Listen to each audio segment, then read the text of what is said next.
बिस्मिल्लाहिर्रहमानिर्रहीम अस्सलाम वालेकुम वरहमतुल्लाहि वबरकातुहू। सलातुत तौबा।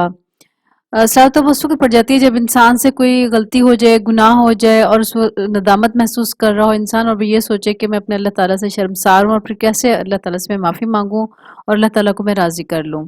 तो जैसे आजकल कोरोना वायरस की वजह से सभी लोग परेशान हैं, तो अगर हम सलात तौबा का इंतज़ाम कर लें तो इंशाअल्लाह अल्लाह ताला से उम्मीद है अल्लाह ताला हमारे तमाम गुनाह, ख़ताएँ और गलतियाँ माफ़ कर देंगे इंशाअल्लाह, और इस वबा से हम सब मुसलमानों की, इंसानों की जान छूट जाएगी इंशाअल्लाह ताला। तो इसका बेहतरीन तरीका ये है कि सलात तौबा पढ़ें कि रसूलुल्लाह सल्लल्लाहु अलैहि वसल्लम ने इरशाद फरमाया, जिस शख्स से कोई गुनाह सरज़द हो जाए तो फिर वो अच्छी तरह से वज़ू करे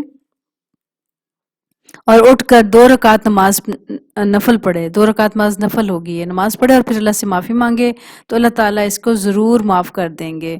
ये सुनन अबी दाऊद में हदीस मुबारक आई है।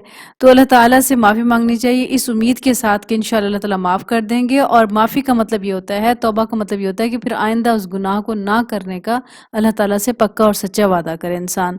लेकिन बशर तकाज़ा अगर फिर वो गलती हो जाए तो फिर माफ़ी मांग लें, लेकिन इस उम्मीद पे गुनाह करना कि मैं माफ़ी मांग लूँगी और फिर अल्लाह ताला जो है ना मुझे माफ़ कर देंगे और फिर ये है कि मैं तौबा की नफ़ल पढ़ लूँगी। तो ये बार-बार गुनाह इस नीयत से किया जाए और उस पे इस्तिकामत रखें तो ये फिर गुनाह कबीरा में आ जाता है, फिर अल्लाह ताला इसको माफ़ नहीं करते।